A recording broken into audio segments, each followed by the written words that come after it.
pinapanukala na total parking ban.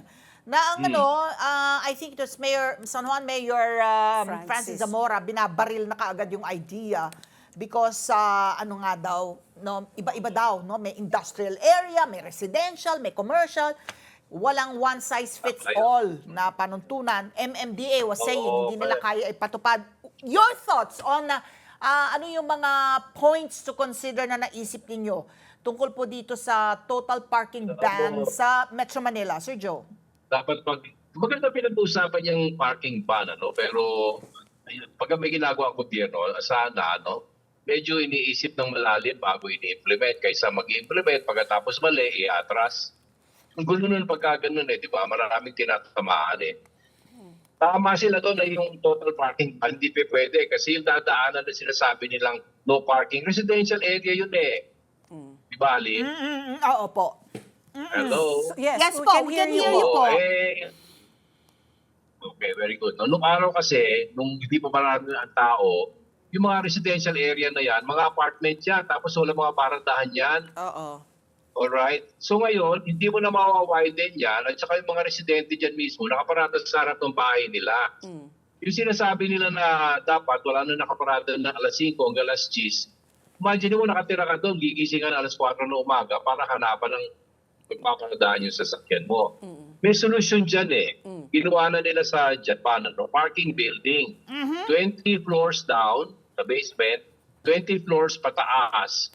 Pero para siyang turntable, pasok mo yung sasakyan mo doon sa elevator, tapos naka-robotics yan, sinasalansan ng robot kung saan may libreng parking. Pwede mong gawing community parking yun. As you know, Japanese cities are very congested. Meron silang gano'n, parang turntable na parking. So yung komunidad, yun ang ginagamit. Pero kung magkapa-parking ban ka, ang unang tanong dyan, saan nila dadalhin yung sasakyan nila? Oo. Pero Sir Mag-aaway-away tayo pagka ganyan. Oo. So Sir Joe, yung rini-recommend nyo, yung parking building, no? I guess that's medium solution, no? Yung kumbaga, pero yung immediate Tsaka ang mahal nun. Ang mahal, Kaya ako medium, tsaka sino nga magsa-shoulder nun?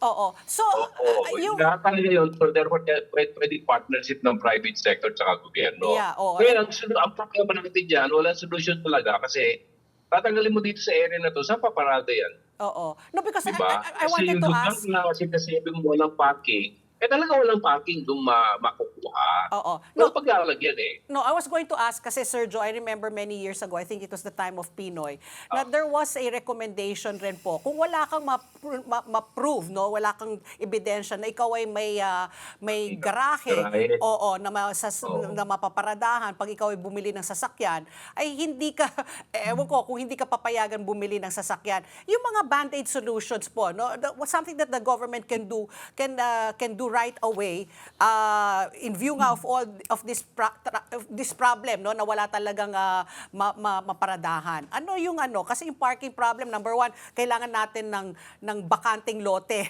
para itayo yan. Tapos yun na nga, yung pera pong igagamitin, no, para dito sa robotics na yan. Oo. So it's kinda right now, I don't see it happening soon. But what is a band-aid solution that you recommend? Ay mag-rezoning ka. For example, pag sinabi mo itong kalsada na ito, walang paparakada rito, mag-rezoning ka na hindi pwedeng residential area ito or something like that. So magre-relocate ka ng tao. Mabigat pa rin yung solusyon. Right now, yung mga sinasabi ninyo ng band-aid solution, ay talagang hindi pwedeng maging solusyon. Walang solusyon yung parking po. Totoo lang. Mapapawala lang ang gobyerno sa mga nakatira dyan. Dadami lang po ang kaaway ninyo dyan.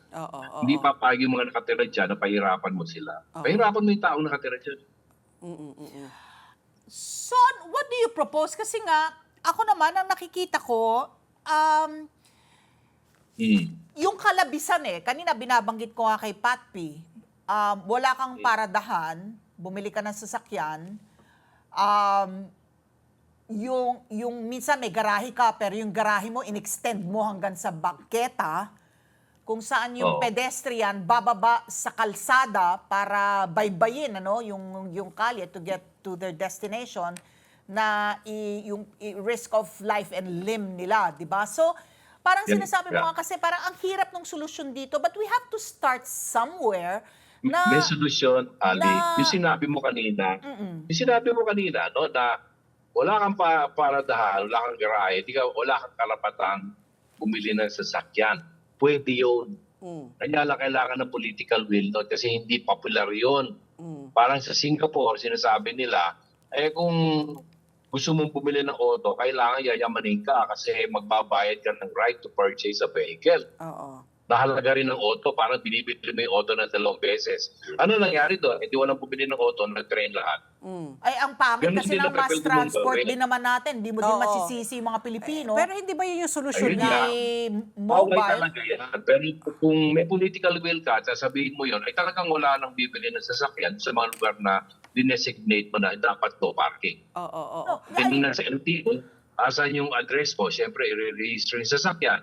Ay, di mo pwede yan kasi walang parking ho dyan sa lugar ninyo. Oo. Yung sa Hindi ka pwedeng benta nung Oh, Joe, may Nung dealer ng nadadaanan ako auto. dito sa Quezon City. Wag naman yung robotics na pinapanukala mo because it's really so capital intensive. Meron ako dito, Oh, alam mo sige. yung madaling itayo, yung parang steel parking. Sa mga Pwede, malls, pwede Diba meron sa yun. na. mga malls? Oh. Tapos meron ako nakita ditong parang residential area dito sa mga doon sa mga adjectives na mga ano. Sa Teachers Village. Teachers Village, yung puro adjectives dito. They have like a Oh. 3-4 story parking, steel parking for the Pwede barangay. yun. I mean, I think that's, Pwede yun. di ba, mas Pwede, yun ang tinatawag na band-aid solution. Hindi siya permanent, pero kahit pa paano, giginhawa ng konti no, sa mga taong walang paradahan. Oo. So, pwedeng i-survey ng gobyerno anong mga area yung meron pang libreng mga lote. Doon Oo. itayo yung mga yan, yung mga steel na madaling itayo na parking area. 2-3 floors lang, nakakalas, madaling tinutornado lang yun eh. Yun ang pwedeng gawin, band-aid solution, maghanap ng libreng mga lugar at doon lang pwedeng pumarada ang tao. Let's live together. Sunnet 25. Sunnet 25.